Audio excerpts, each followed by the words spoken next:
So, what's up guys? I'm back!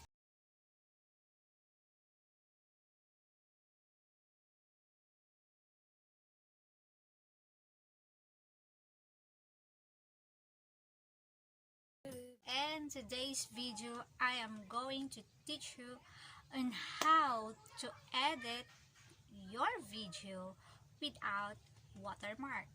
Paano nga ba?